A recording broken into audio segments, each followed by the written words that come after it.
Pursue Holy Ghost modulated nature. Welcome to Sincere Milk today.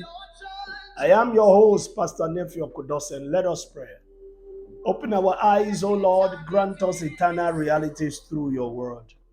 Holy Spirit of God, be the interpreter of this subject today, and cause that we will not only be hearers, but also doers of your word.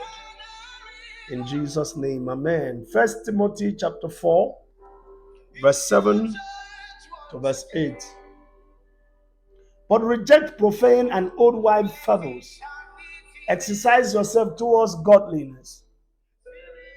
For bodily exercise profits a little, but godliness is profitable for all things, having promise of the life that now is, and of that which is to come.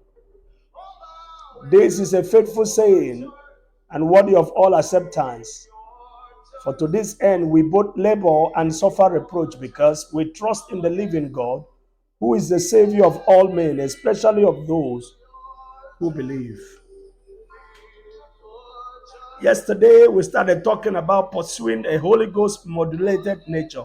In other words, prioritize the Holy Ghost taking over your body. That you don't just give to your body whatever the body wants, but you will submit the body to the leading of the Holy Spirit. You remember in Matthew chapter 3, Jesus, after being baptized in chapter 4, the Bible says he was led of the Holy Spirit into the wilderness to be tempted of the devil. Nobody wants to take himself there. No. You don't want to take yourself to the wilderness. No. The flesh doesn't want it. No rational thinking person, no rational person will move out of a city into the wilderness. So when you see people take such decisions, you understand that they have been motivated or led by the Spirit they are submitted to. Jesus, the Bible says, was led of the Spirit out of the city into the wilderness, not for a picnic, not even for a retreat, for a temptation by Satan himself. And for that leadership, Jesus went without meal for 40 days and 40 nights. It was the leading of the Holy Spirit. So what will you allow the Holy Spirit do through you? You see, your body is only a vehicle that carries God to wherever God wants to happen. But if you don't train this body consciously, the body will behave like a vehicle that refuses to move. Even when you are set and ready to move, the vehicle refuses to move.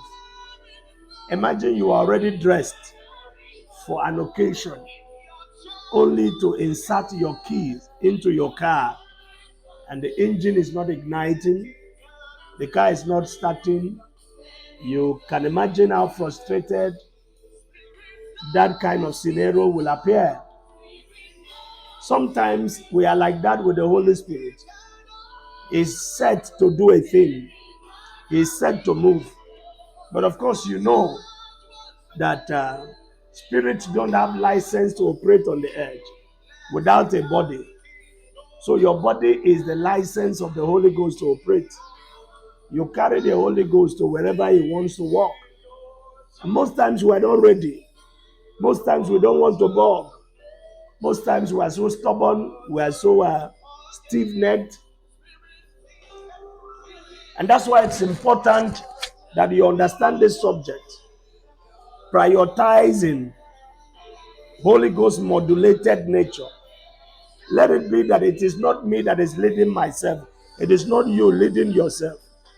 You don't go just because you want to go. You go because the Holy Ghost has given you permission to go. I want you to come to that point in your life where major decisions of your life are taken only when you have been given permission or you have received the nod of the Holy Ghost. You are no longer doing things just because you have money to do it. You don't venture into things just because you are able, but because he wants you to come. That was the kind of relationship that David shared with the Holy Spirit. That even though he was skillful and he was a warrior, he could go to war with anybody, but he will always inquire, should I go? Lord, what are you saying about this? You want me to be there? And God will say, don't. Or God will say, go. And then he goes on the strength of that authorization. That is what this subject seeks to achieve with you as a child of God. Lord, it is no longer I, but you. Galatians chapter 2 and verse 20. Paul said, I am crucified dearly with Christ. He said, nevertheless I live, yet not I that live, but Christ that lives in me. He said, the life that I now live in the flesh, I'm living by the faith of the Son of God, who loved me and gave himself for me. Can you imagine that? You are living, but you are living a sold out life. Sometimes the Holy Ghost said, don't talk. And your body tells you, you can't be quiet now. Your body tells you, you can't take this. Say something, you are a man. If you keep quiet, they will think you are a fool. But the Holy Ghost say, say nothing. The Holy Ghost say, walk away. And your body say, no. You can't walk away. You must retaliate. I pray for someone listening to me that after this series, your entire life will be modulated by the Holy Ghost. Hallelujah. Remember the scripture we read? It said, reject profane and old wives' fables. Exercise yourself towards godliness. Because bodily exercise, the exercise you wake up in the morning and do, the road walk, the jogging, the Bible says it profits, but it profits a little. But godliness is profitable for all things. Hallelujah. Godliness is profitable for all things. Godliness is simply godlikeness, and worldliness is worldlikeness. So when we say godliness, we simply means godlikeness, looking like God. And then worldliness means looking like the world, worldlikeness. So let me ask, which one are you between the two? Are you godly or worldly? Godliness means godlikeness, looking like God. Worldliness means worldlikeness, looking like the world. Righteousness is the side that you turn to God, while godliness is the side that you turn to men. In righteousness, you are turning to God. In godliness, you are turning to men. In other words, it is God that sees your righteousness, but men will see your godliness. Yeah. In other words, your godliness is the physical manifestation of your righteousness. Train your body to cooperate with your spirit, because it is your spirit that gets born again and become righteous. If you don't put your body under subjection, it will make you spiritually insensitive and badly exposed to the attack of the devil. When the Bible says exercise yourself, it simply means training and disciplining your body to flow with the spirit man. Remember, this year for us is the year of the Holy Spirit, and we are in partnership with the Holy Spirit. So you must train your body to align with the agenda of the Spirit, with the frequency of the Spirit.